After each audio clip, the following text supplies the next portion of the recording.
Here we are speaking of Swayambhuva Manu. But in the Bhagavad Gita, we hear about Vaivasvata Manu. The present age belongs to Vaivasvata Manu. Swayambhuva Manu was previously ruling, and his history begins from the Varaha age or the millennium when the Lord appeared as the boar. There are 14 Manus in one day of life of Brahma, and in the life of each Manu there are particular incidents. The Vaivasvata Manu of Bhagavad Gita is different from Swayambhuva Manu. Text 4. Tasyam savai mahayogi yuktayam yoga lakshanaha sasarja katidhat viryam tanme shushrushaveh vada. How many offsprings did that great yogi beget through the principles? How many offsprings did that great yogi beget through the princess who was endowed with the eightfold perfection in the yoga principles? Oh, pray, tell me this, for I am eager to hear it. Purport.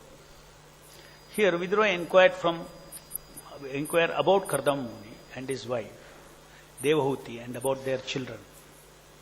It is described that Devahuti was very much advanced in the performance of eightfold yoga. The 8 divisions of yoga performance are described as control of the senses, strict following of the rules and regulations, practice of different sitting postures, control of breath, withdrawing the senses from sense object, concentration of the mind, meditation, and self-realization. After self-realization, there are 8 further perfectional stages, which are called Yoga Siddhis. The husband and the wife, Kardama and Devahuti, were advanced in yoga practice. The husband was a Mahayogi, great mystic, and the wife was Yoga Lakshana, or one advanced in yoga. They united and produced children. Formerly, after making their lives perfect, great sages and saintly persons used to beget children. Otherwise, they strictly observed the rules and regulations of celibacy. Brahmacharya, following the rules and regulations of celibacy, is required for perfection of self-realization and mystic power. There is no recommendation in the Vedic scriptures that one can go on enjoying material sense gratification at one's whims as one likes, and at the same time become a great meditator by paying a rascal some money. Thus ends the Bhaktivedanta purport. Please repeat the translation. O holy Brahmana, O sinless one, you have spoken of his daughter, known by the name Devahuti, as the wife of sage Kardama, the Lord of created beings. How many offspring did that great yogi beget through the princess who was endowed with eightfold perfection in the yoga principles? Oh, pray tell me this, for I am eager to hear it.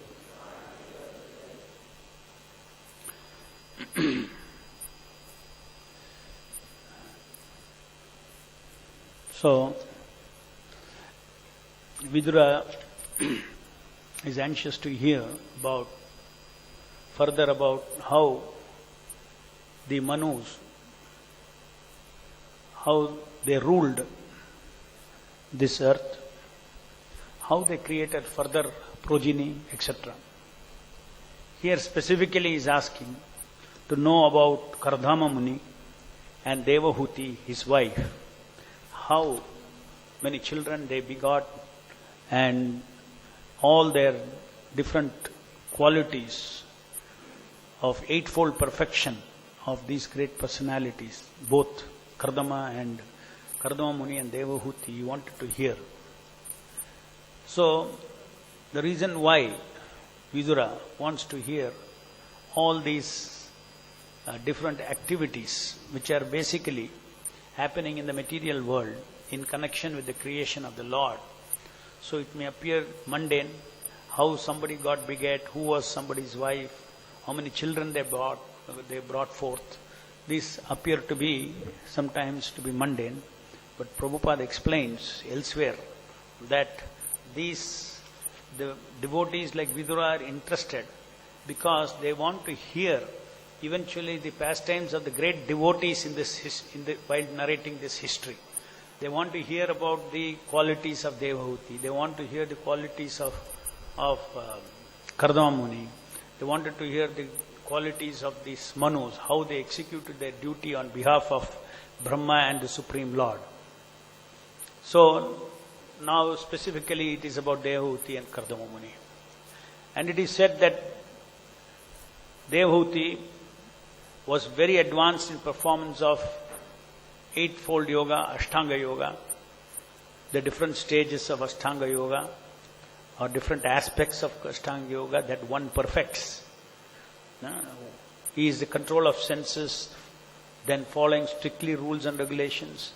3, practice of different sitting postures, control of breath, withdrawing the senses from sense objects, concentration of the mind, meditation, and self-realization.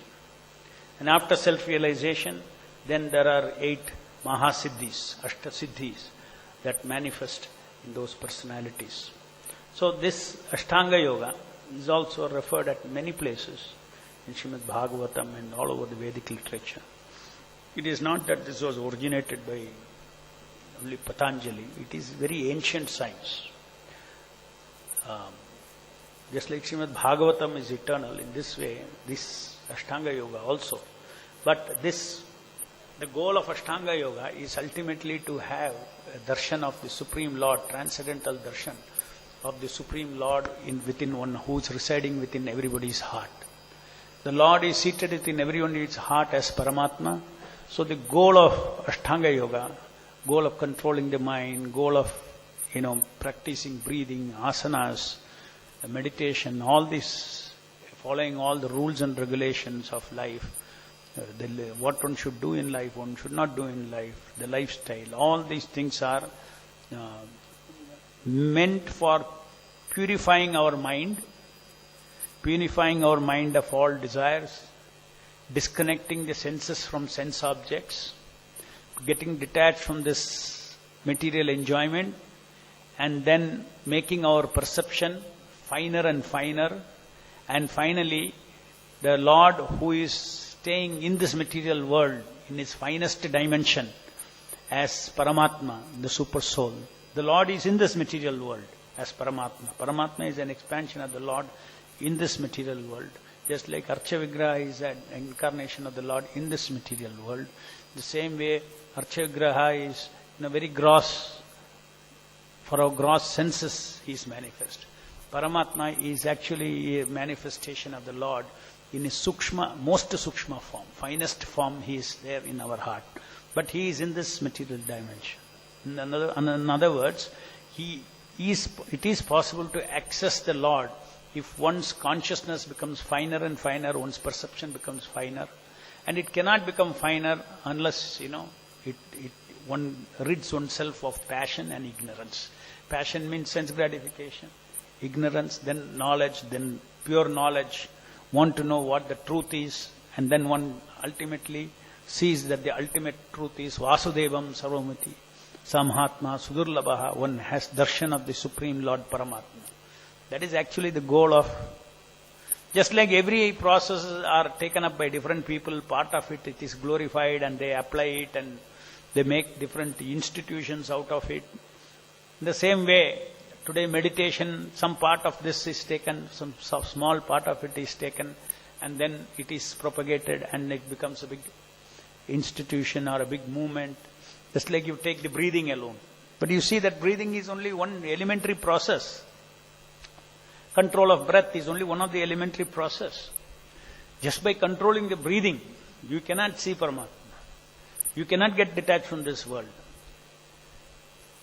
And you can't even meditate unless you control your breath. You can't even meditate. You cannot even concentrate your mind on anything if you have not cleansed your mind of the connection between senses and the sense objects. The senses and the sense object in this material world has actually no connection. That is detachment. You have to disconnect them. And then only there is concentration of mind. And after the concentration of mind, then you can meditate. And then one realizes that I am part and parcel of the Supreme Lord. So just see, it is a very bona fide process. We are not in our Bhakti Yoga or Bhakti Yogis, they do not say that that is not a bona fide process, it's a very bona fide process.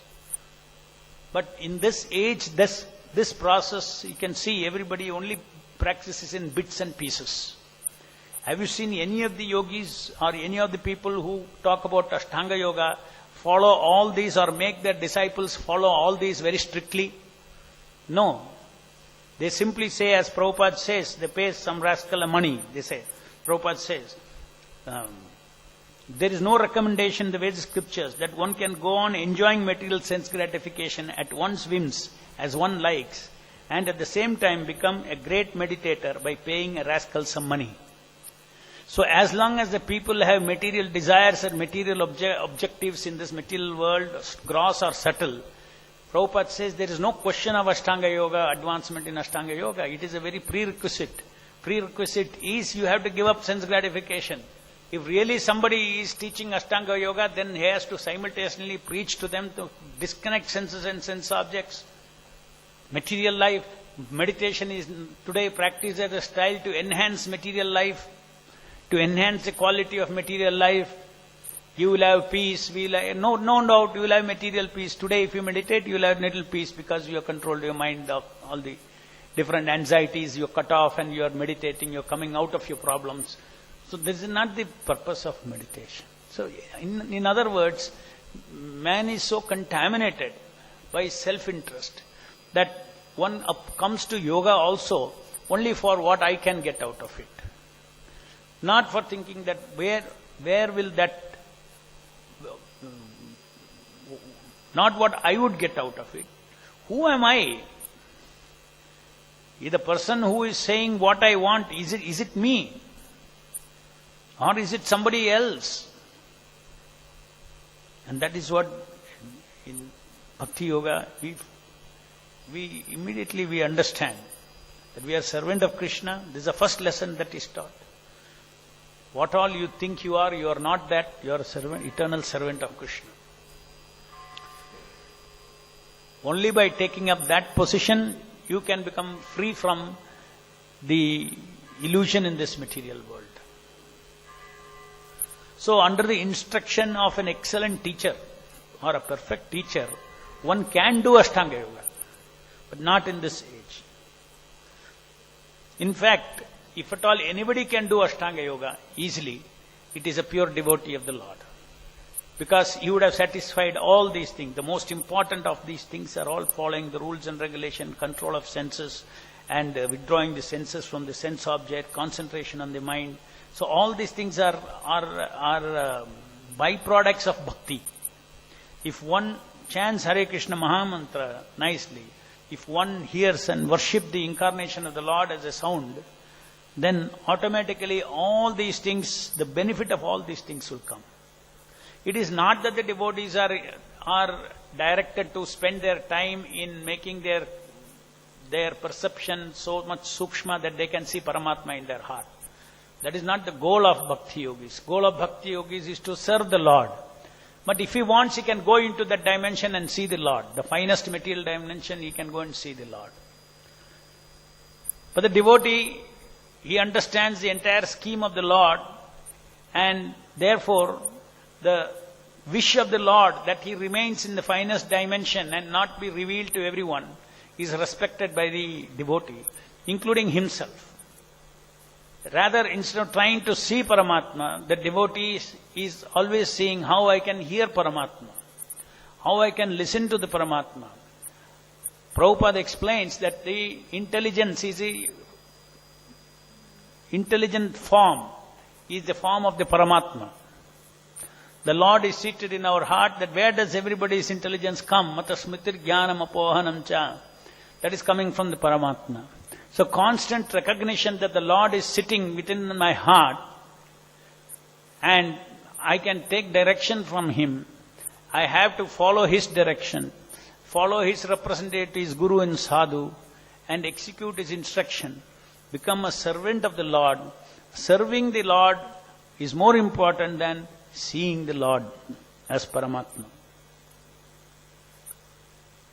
Prabhupada said, don't try to see the God, but act in such a way that the God sees you. And we can see God only when God sees us. Ata Shri Krishna Namadi Nabhavet Grahyam Indriya. We can perceive the Lord in the holy name, and the holy name decides to give us that perception.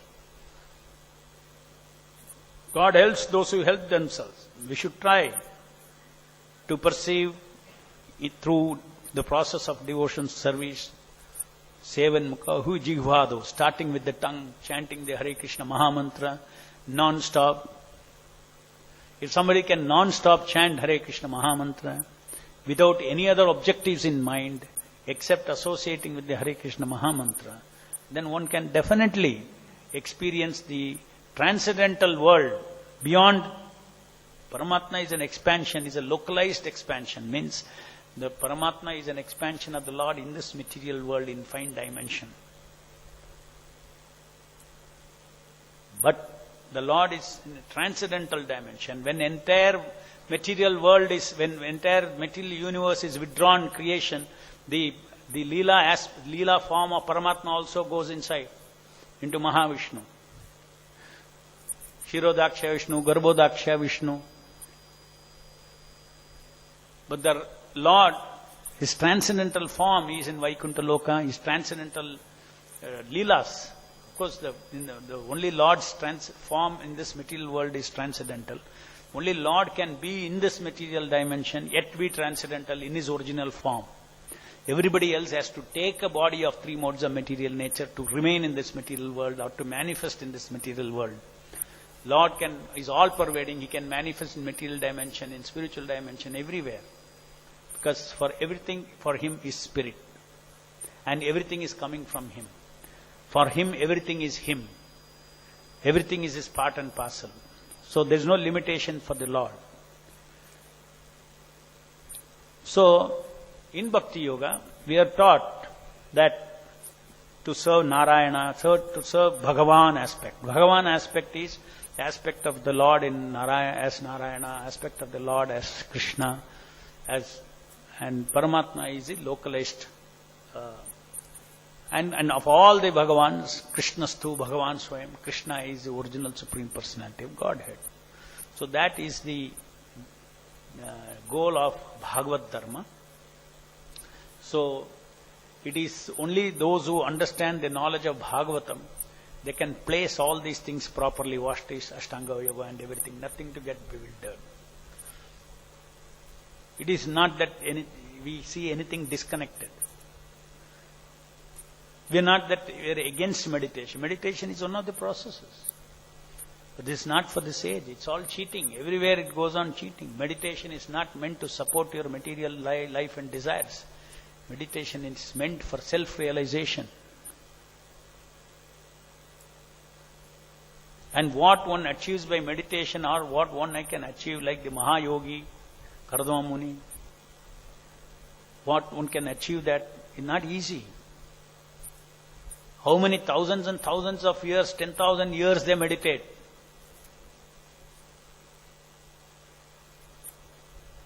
If 100,000 years they live, 10,000 years they meditate, let us say. 10 years they meditate. 10 minutes we cannot meditate. 10 hours we cannot meditate. 10 days we cannot meditate. 10 years, 1/10 of the life. Or Valmiki meditated for 60,000 years. By doing all that, they get purified. And then they get into the transcendence. Transcendence is another dimension. That is the dimension of the soul. That's a dimension beyond the three gunas. So what they achieve by 60,000 years meditation, 10,000 years meditation, is all achieved by us by chanting Hare Krishna. But it is not achieved. Then if it is not achieved, why we are all so dull like this? So many of us, It's not that we are all in, Sachidananda. We are better than the outside world, no doubt. We are all blissful, we are all happy, we are all anxiety-free, everything. But why there is no complete fulfillment of what is being described here? Because we don't chant the way we are supposed to chant, free from 10 offenses. Only that much. Our yoga practice is very simple. Chant Hare Krishna free from 10 offenses. Everything is simplified to this much. And if this much is not followed, then here also you will not see its effect. If you are offensive in our chanting, we cannot. So 10 offenses also we have to bother. And these 10 offenses are not done during chanting. It is not some mechanical process by which, some connection you did not give properly, this mic will not work. Connect it, it will work. No, even if you connect it and leave it, something else unconnected you do, it will still affect. In other words, you are very attentive, you are chanting Hare Krishna 16 rounds, very attentive and everything, but afterwards, blaspheme the devotees who have dedicated their lives for their Lord, finish, it will affect here. Here everything it may be perfect, fully attentive, everything you will try, but it will not work. To maintain material attachments, it will not work. While maintaining, it's all we are supposed to. Material attachments is not the problem.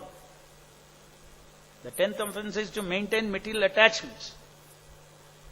In spite of hearing so many instructions about this. So, to maintain means what? To feed. That offense does not say to have material attachments.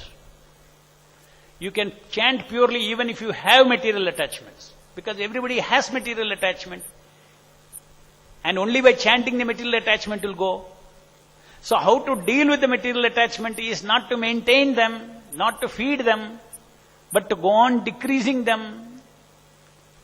To decrease all our material sense requirements, nittle by nittle, that should be the goal. The opposite, instead of maintaining, you should slowly withdraw. And for that withdrawing process, every day chanting, nicely, attentively chanting, will all help us.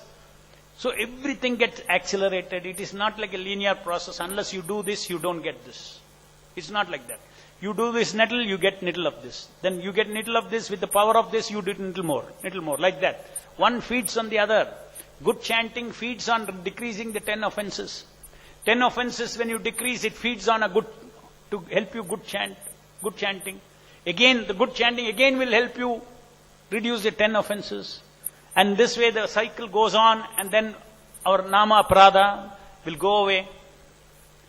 And we'll be able to worship the Lord purely by hearing and chanting.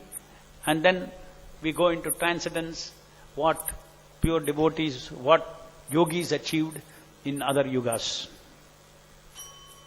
So this is not something which is ordinary. The Bhakti Yoga, what Chaitanya Mahaprabhu has given, what our parampara has to give, is something which is sum total, or the essence of all the yoga and all the practices, all the different things that we hear about.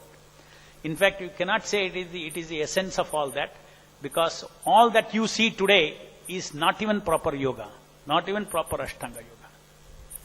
Tell me, somebody talks about some breathing processes. Probably except the person who is a founder, maybe he is controlling his senses and all those things. Rest of the entire population, they are thinking breathing is meant for making a good life. Or worshipping God is also meant for increasing my wealth, increasing this, everything. They are stuck in that body. Everything is meant for this body. But in Bhakti Yoga, we question this body itself. I am not this body. Who am I? Why should I work for this body? I should work minimum for this body. I should work for my true self. My true self is a servant of Krishna.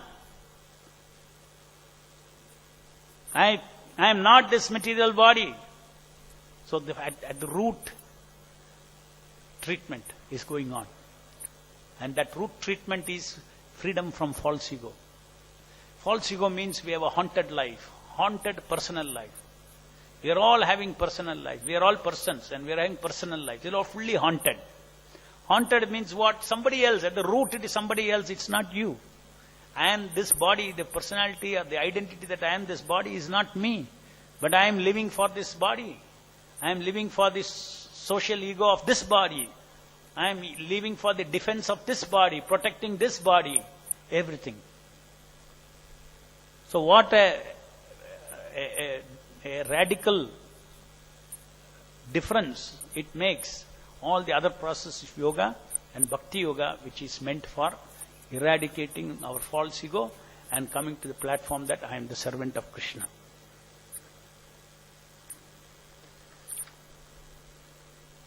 So we see, because nowadays modern, so many different schools of yoga, this yoga, that yoga, they say, okay, let's see, what are you really following? This is what there are eightfold aspects of yoga. Are you strictly following all that? Are you even suggesting to the followers that become free from material desires, live a simple life, don't decrease your number of desires?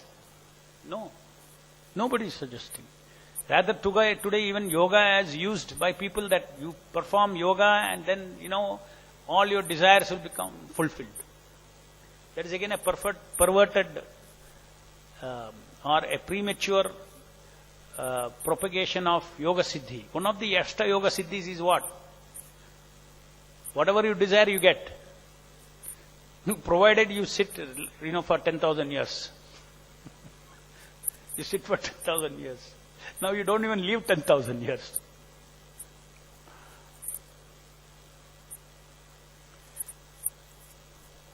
Instead, now what they do is they use magic. Magic is different. Prakyam siddhi is different. That siddhi is you can put your hand, pick up anything from anywhere. Magic is what? Somewhere here, your trick of your hand. Ashes will be somewhere here. There will be one small cap, which is the same color as this finger. So in one book I was reading. One small cap is there. Even now you can buy. $3 it is. And they tell you the entire trick, how to fill it with ash, keep it like. Nobody will make out. Then, ash is falling. Practically every trick with a little practice that we see these people show is all magic. Magic means taking advantage of our imperfect senses. Taking advantage of our imperfect senses. Have you seen in sadhus, when they show magic, it becomes siddhi. If you have beard and one gown, and if you do magic, you're a yogi and you're a siddhi. Ordinary magicians on the stage, they will show you cutting a person into two. Have you seen that? So convinced, so you get bewildered. How can it be? The knife is going through. Because it's designed in such a way, it covers not covers our senses, our judgment. They know where all our senses are weak. So the magician, the people who create magic, they know where all the senses are weak. Which all will escape the notice of this thing. So they use a lot of colors, movements. Our eyes have a lot of illusion about colors. Colors, movement, all these things, and they create this illusion. So don't get bewildered. Nobody can show, siddhis like this unless in his previous life that soul has done, all this yogas for many, many lives. And then if that is so, such a person you can immediately make out. He will be completely detached from all this. He will be like Avaduta. Then he may have. So we are so protected by Prabhupada. He has taught us all these things, where all cheating can happen. Every process of self-realization, we are aware. What is that process? What is this process? Nothing is unknown. From the eyes of the Shastra, from the eyes of Prabhupada's purport, we see, okay, we understand what is Mayavadism, we understand what is Yoga Siddhis, we understand what is Ashtanga Yoga, we understand what is meditation, we understand what is breathing, all these things. Any questions? Jai Grandharaj Srimad Bhagavatam ki jai, Jagat Guru Srila Prabhupada ki jai.